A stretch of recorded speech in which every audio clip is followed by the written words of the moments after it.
Hey you guys, in this video I'm going to show you how I got this beautiful wig here. And if you haven't seen the video of me coloring this, make sure you check it out.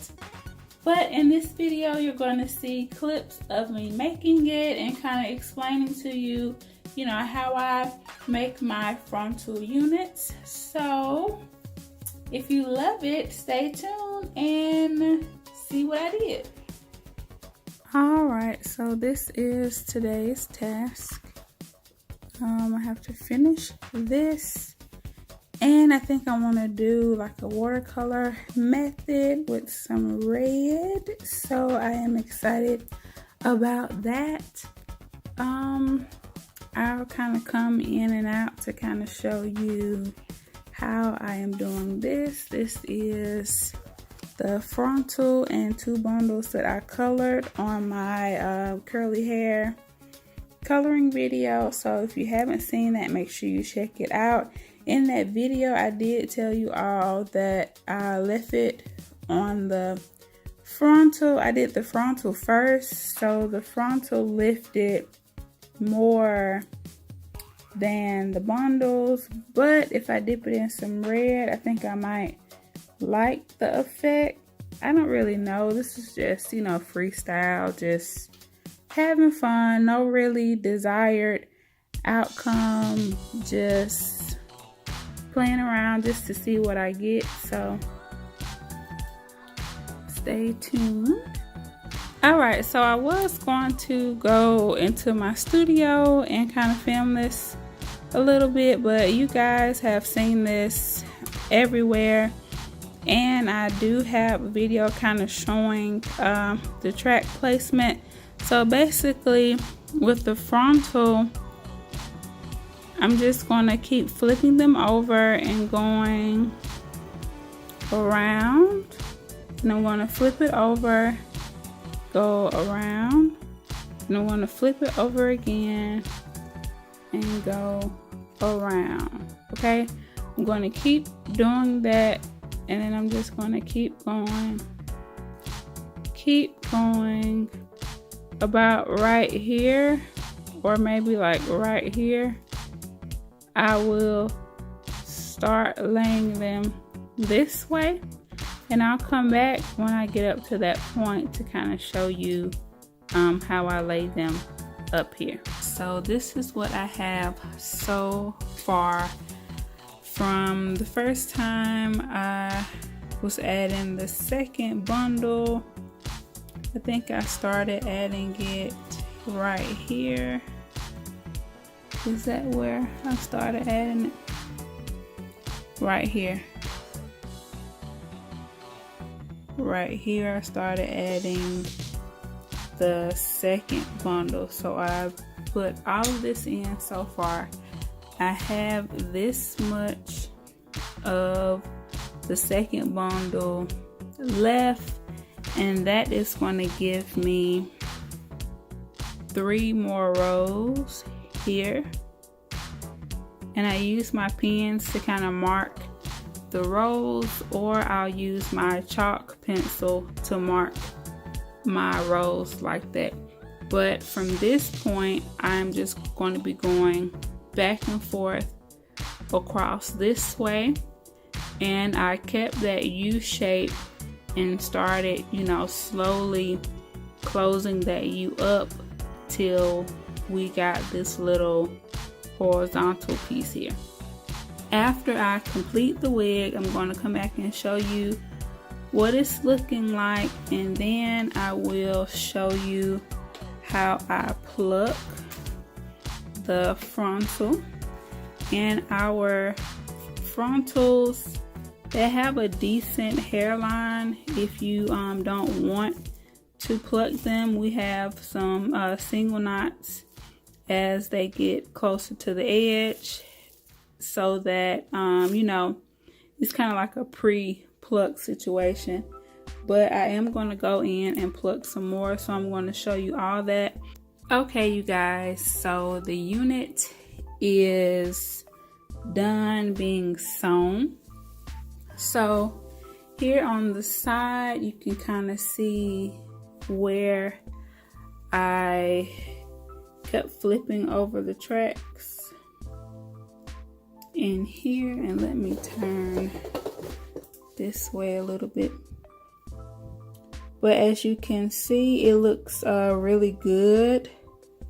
You can see how I just flipped over the tracks going up, and it gives like a nice seamless look. This is the frontal here, and these are the tracks flipped over, and I kept doing that. And then the top, I started going horizontally, and this is how I did the last track. So as you can see, it looks really nice. It's very flat. If I'm making a wig with straight hair, sometimes I do cut the track just so that it can be, you know, flatter. But with the curly hair, folding over is okay. So now I'm just going to take it off of the mannequin stand and show you what the inside looks like. So this is the inside of my unit. I went ahead and cut a little bit of this so you can kind of see what it's going to look like. So I'm going to cut the rest of that off. And this is what the unit looks like. If you want to keep the adjustable straps, you can. I like to just take those out and put an elastic band in it. This is my wig label, so if you order a wig from me, it will have that. And I do have like different size mannequin heads and stuff, so when you send me your measurements, I will make it on a head that matches your measurements to ensure that you get a good fit.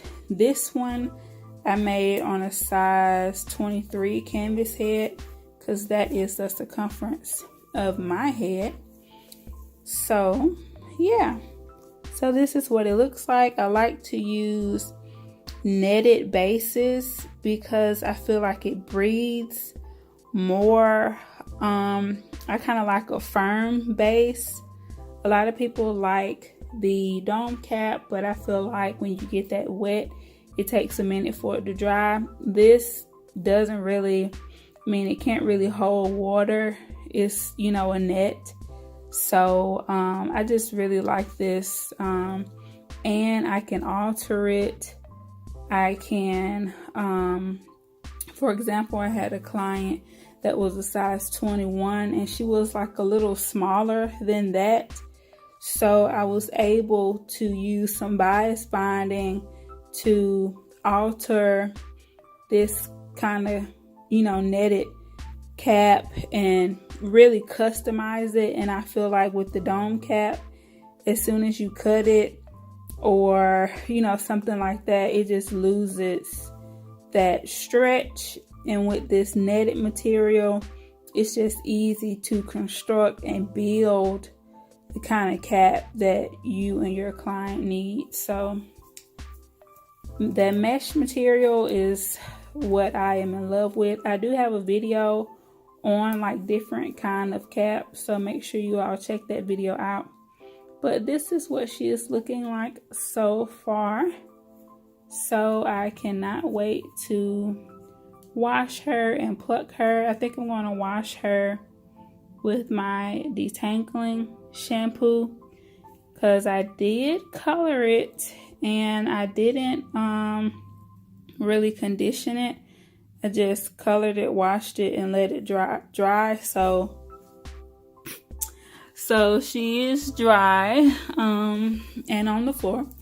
But yeah, so I'm gonna wash her with my detangling shampoo and pluck her while she's wet. So the back of the unit was darker than the frontal, so I put some more color on it to lift it some more. I put out a post asking people if I should dip it in some red or if I should leave it like this, and mostly everybody said leave it like this. So that's what I'm going to do. I think I have some other hair that I can dip in some red. So this is what it's looking like so far. I'm going to wash this out in a second, but before I do that, I'm just going to do a little plucking, and this is what the hairline looks like as soon as you get the frontal. So these are some tweezers that I got from Sally's, I believe.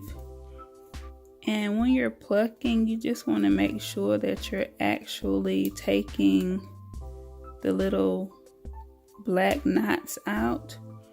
You don't want to like rip the hair and still have the black knot in there. So you want to make sure that you're taking that little knot out of there. So after I do a little along the hairline, I'm going to part in here a little bit and pluck some more. And I don't really like to do a lot of plucking because, of course, I'm going to wear the wig.